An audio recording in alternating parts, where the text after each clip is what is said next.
Hey, what is going on, guys? Welcome back to another Pokemon Go video. In this video, I'm going to be going over how rare is it to actually hatch an Unown from a 10-kilometer egg with the current Johto event going on, and is it actually worth the incubators? So as always, before we go ahead and get started, if you guys do enjoy this video and find it helpful, please feel free to hit that like button down below, and if you guys do want to see more Pokemon Go content like this, make sure to hit that subscribe button as well. But with that being said, let's go ahead and get started. So the Silph Road did a study very recently going over the odds of hatching an Unown from an egg. They collected 1,129 eggs, and out of all those eggs, the odds of hatching one single Unown is going to take you 51 eggs on average.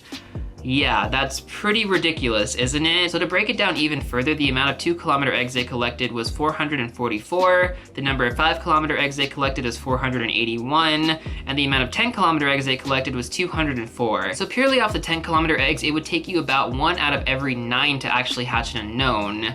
Now, the question stands, is it really worth it? I mean, how many incubators are you actually going through to just hatch one single Unown, guys?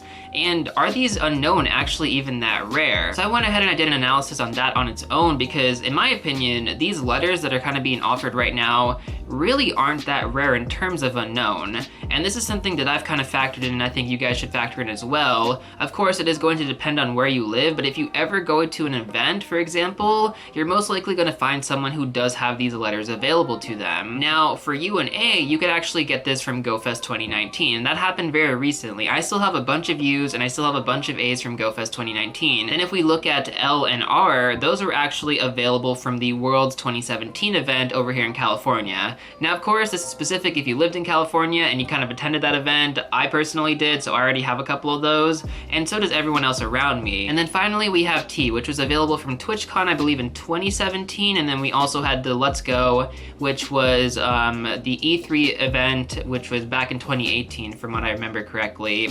So if you lived in California, these Unown really aren't that rare for you. If you lived in different places of the world and didn't get Unown events, yeah, it's kind of understandable why you would want to get one of these, but the odds of someone actually having one of these Unown compared to how many incubators you have to go through, I would say it's just worth it to find someone to trade for these, because it's really not worth going through the amount of incubators that you have to go through just to hatch one Unown, and especially if you're going for a specific Unown.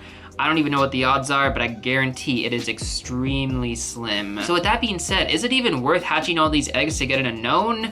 Definitely not. I do not recommend it. Anybody who's been going crazy on the incubators right now, in my opinion, I would actually recommend going for the 7-kilometer eggs because we do have the reduced distance, rather than going for the 10-kilometer eggs, just because getting a shiny baby is going to have a lot more value than actually having one of these specific Unowns. Now, if these letters were a little bit different, for example, if we had Z, if we had Y, if we have the question mark in there, that would be a game changer. That would be completely different because those Unown are super rare, and that actually would change the game completely.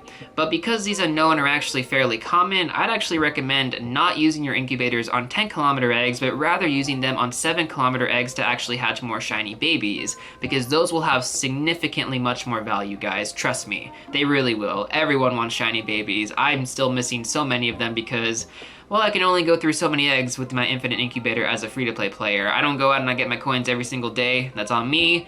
That's okay, and I usually don't buy incubators from the adventure boxes. I usually go for the raid passes just because I want to raid more when I do get the opportunity to do so, and of course that takes time. Anyways, though, that's just a free-to-play dilemma on my part. Obviously, a lot of you guys I know are pay-to-play players, so it doesn't really affect you. But regardless of that fact, guys, honestly, going through and getting for the majority of it 2-kilometer eggs and 5-kilometer eggs rather than getting a 10-kilometer egg, that kind of also factors into it as well, because if you were actually getting more 10-kilometer eggs, that'd be a little bit different. I can see how it'd be a little bit more incentivizing to actually go for some of these Unown, but because 10-kilometer eggs are also extremely scarce right now, it doesn't really make that much sense to actually try and hunt one of these down via eggs.